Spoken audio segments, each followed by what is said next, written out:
Hello, hello. We're back at it again. Living online, doing arms. Anyways, did an arm day, had some fun.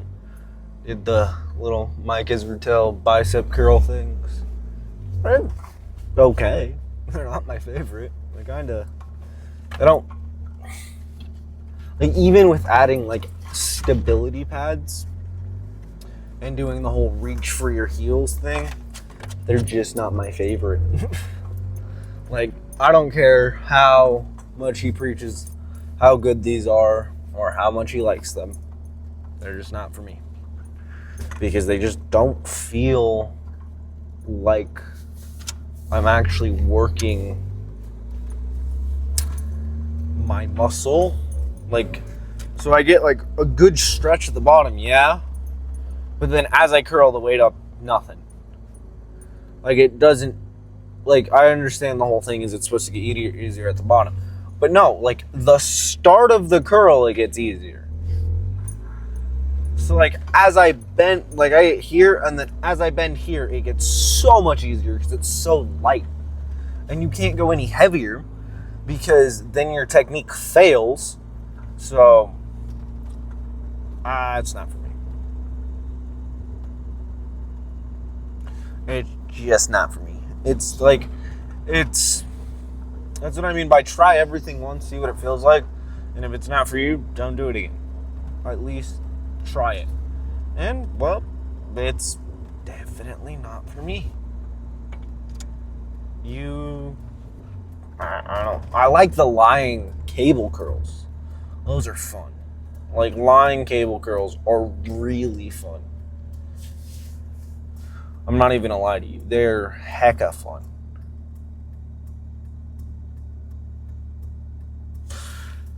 Like, I love doing like lying cable curls because, like, the tension feels almost constant, so it's really, really stretched at the end of range of motion because I'm being pulled forward. And then as I curl the weight up, it gets heavy, and then light. Like, so for the first 2/3 of my range of motion, it is heavy as heck. And then the end piece is kind of light because by that point I get here, it's already towards my chest, so I can curl it really good because I've already got more leverage. But that's my take on that. It's just not for me. Try it out, see if you like it. I don't care. But that's how it be. You gotta just be open-minded. Aw, man. Where'd the Mustang go? I love seeing that thing. Oh, there it is. I think it's pretty. Didn't want to leave it on the street today. Sad. That's my favorite part about going home. Is getting to see that Mustang. Oh, it's so pretty. This is the prettiest thing I've ever seen. Well, not the prettiest thing I've ever seen. One of the prettiest vehicles I've ever seen. Prettiest everything. Prettiest thing I've ever seen is my girlfriend. She is gorgeous. I don't give a fuck what anyone says.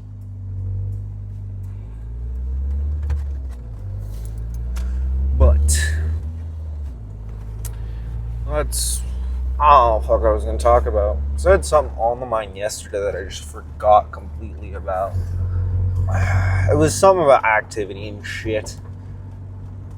But could not tell you. I could tell you something that I did watch. Oh, the Urs Kalazinski thing. Fuck. That's going to go crazy. Everyone's been hyping him up and stuff like that. And then you've got Coach Greg talking about, hey, he's going to have to push drugs to get that big. Yeah. We know. But the problem is, from the way he's talking, he's so much bigger than his weight class that he has to use diuretics. Which sucks. But it's also could just be because he's using so much gear. But also the biggest problem is he's not loving it. The whole thing is like, he's not loving the thing he's doing, so he's not going to continue to compete. Like, if he gets stuck in one category where he can't grow and effectively make his physique better, then his love for the sport's gone. And he's one of the best ambassadors I've ever seen. One of the best German ambassadors I've ever seen, because he's very human. Like, you know, Chris is very monotone, very shy. Like, he feels like an actual person you could walk up to and talk to, because he doesn't feel outlandish. Urs just seems like a big nerd. Like, a very massive, big nerd who loves life. That's from what I've seen. I could be completely wrong. But, like, from the shit I've seen from him and the shit, like, his guest posings and everything, man showed up as Goku. Crazy shit. Like, and, like, the other things I've seen is, like, he's just excited. Him showing up in a full-on, like, Formula One tracksuit for the Olympia last year was amazing. Like, he just has that energy that's needed right now. And, like, if he's not loving the sport, that sucks. Like, there's a lot of people who stopped watching bodybuilding when Sebum retired. And that's not ridiculous to say. That's not something, like, I'm not going to say a lot of people weren't watching it because a lot of people were. People loved and still love Sebum. So it's really hard to find someone who's like him to be that ambassador. Urs is a great ambassador. The thing about being an ambassador for bodybuilding is you have to be able to communicate with a neutral language.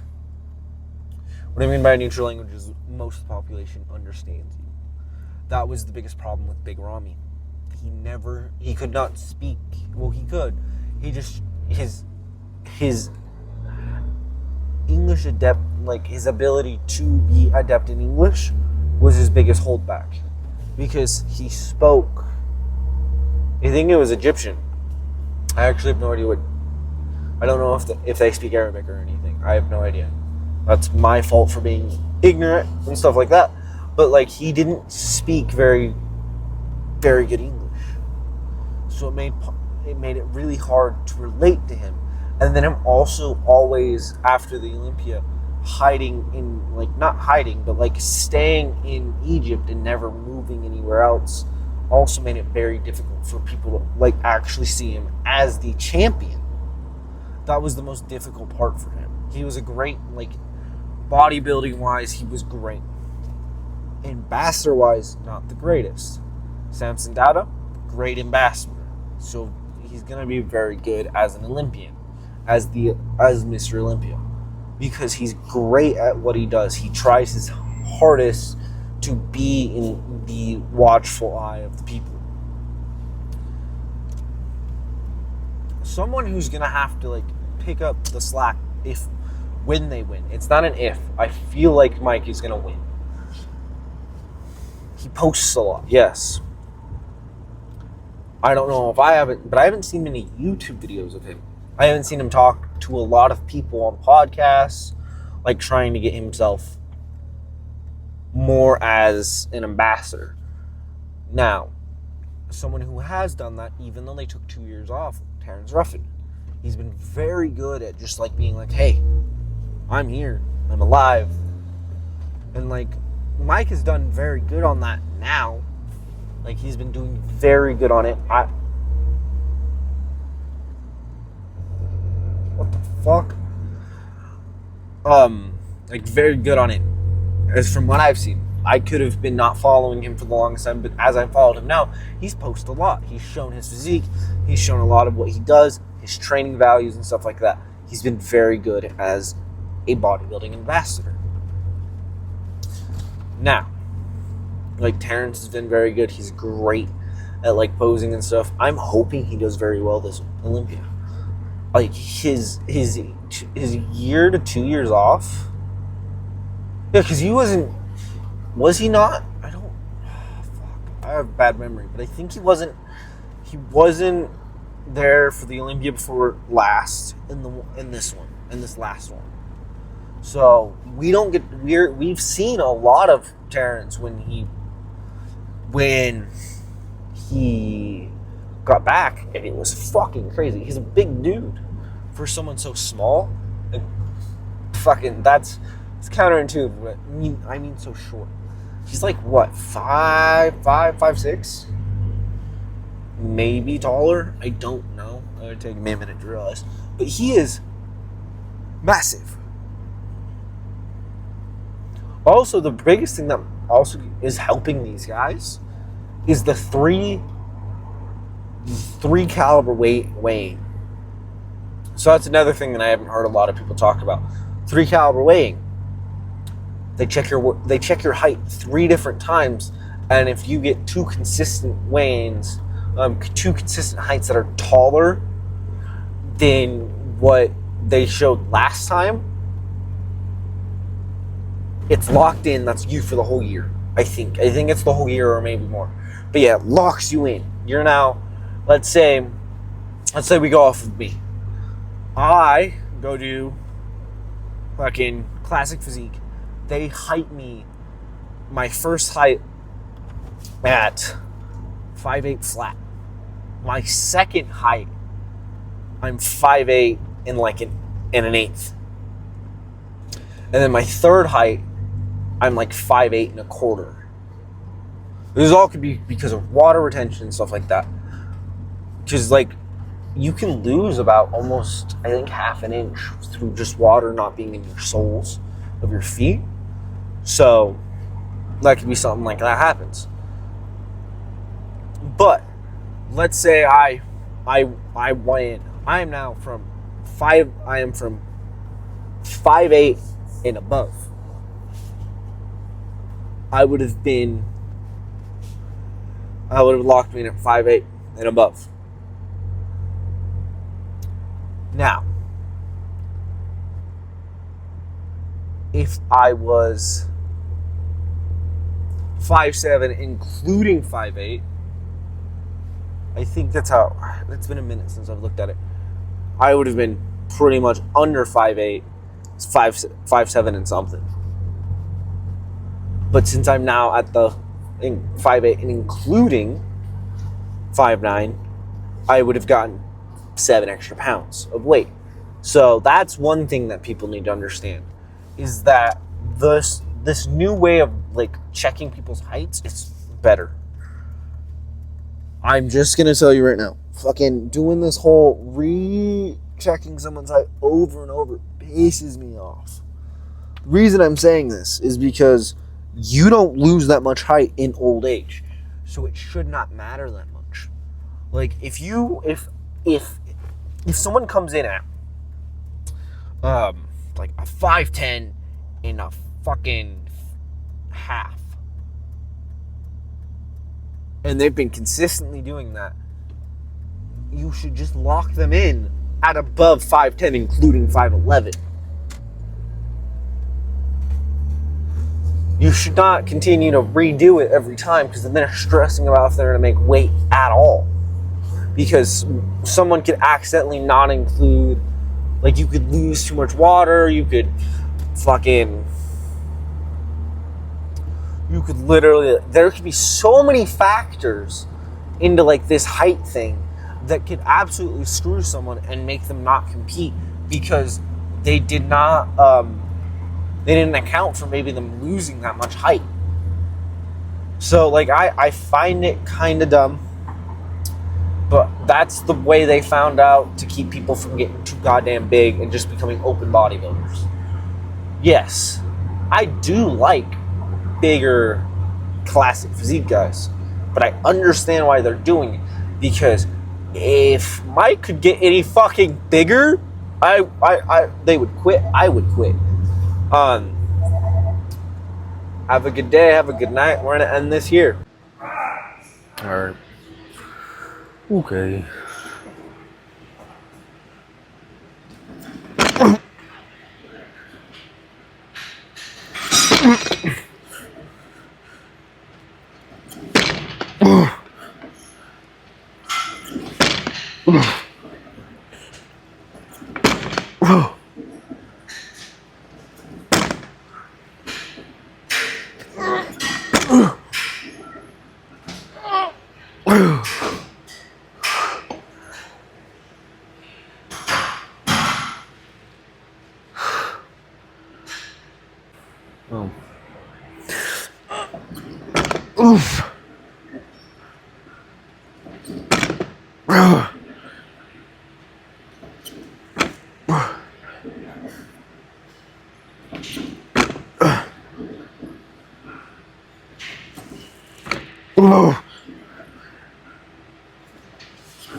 Oof.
Whoa.